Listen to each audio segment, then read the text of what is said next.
നമസ്കാരം. ആം ആദ്മി പാർട്ടിയെ വെട്ടിലാക്കിക്കൊണ്ട് പ്രതിപക്ഷ സഖ്യത്തിലെ നേതാക്കൾക്ക് കത്തയച്ചിരിക്കുകയാണ് സ്വാതി മലിവാൾ MP. നീതിക്ക് വേണ്ടി പോരാടുമ്പോൾ ക്രൂരമായ വ്യക്തിഹത്യയാണ് താൻ നേരിടുന്നതെന്നുകൂടി സ്വാതി മലിവാൾ പറഞ്ഞിരിക്കുന്നു. രാഹുൽ ഗാന്ധി അടക്കമുള്ള INDA മുന്നണിയിലെ ഏറ്റവും പ്രമുഖ നിരയിലുള്ള നേതാക്കൾക്കാണ് നിലവിൽ സ്വാതി മലിവാൾ കത്തയച്ചിരിക്കുന്നത്. മെയ് 13-ാം തീയതി ദില്ലി മുഖ്യമന്ത്രി അരവിന്ദ് കെജ്രിവാളിന്റെ വസതിയിൽ വെച്ചാണ് പാർട്ടിയുടെ വനിതാ നേതാവും രാജ്യസഭാ MP-യുമായ സ്വാതി മലിവാൾ അതിക്രമത്തിന് ഇരയാവുന്നത്. കെജ്രിവാളിന്റെ അനുയായി വിഭവ് കുമാറാണ് ആക്രമിച്ചത് എന്നായിരുന്നു സ്വാതി മലിവാളിന്റെ വെളിപ്പെടുത്തൽ. കഴിഞ്ഞ ഒരു മാസമായി നീതിക്ക് വേണ്ടി താൻ ഒറ്റയ്ക്ക് പോരാടുകയാണ്. ഒരു തരത്തിലുള്ള പിന്തുണയും തനിക്ക് എങ്ങുനിന്നും ലഭിക്കുന്നില്ല. ക്രൂരമായ വ്യക്തിഹത്യ താൻ നേരിടേണ്ടി വരുന്നുണ്ട് എന്നുകൂടി സ്വാതി പറഞ്ഞിരിക്കുന്നു. ശരത് പവാർ, കോൺഗ്രസിന്റെ നേതാവ് രാഹുൽ ഗാന്ധി, സമാജ്വാദി പാർട്ടിയുടെ അധ്യക്ഷനായ അഖിലേഷ് യാദവ്, ഉദ്ധവ് താക്കറെ തുടങ്ങിയ എല്ലാ പ്രമുഖർക്കും സ്വാതി മലിവാൾ ഈ കത്തയച്ചിട്ടുണ്ട്.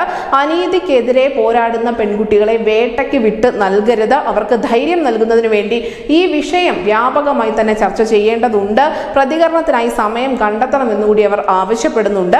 INDA മുന്നണിയിലുള്ള നേതാക്കൾ ഈ വിഷയത്തിൽ എന്ത് നിലപാട് സ്വീകരിക്കുമെന്നത് വളരെ നിർണായകമാണ്. കാരണം INDA മുന്നണിയിലെ ഏറ്റവും പ്രധാനപ്പെട്ട കക്ഷികളിൽ ഒന്നാണ് ആം ആദ്മി പാർട്ടി, അരവിന്ദ് കെജ്രിവാൾ.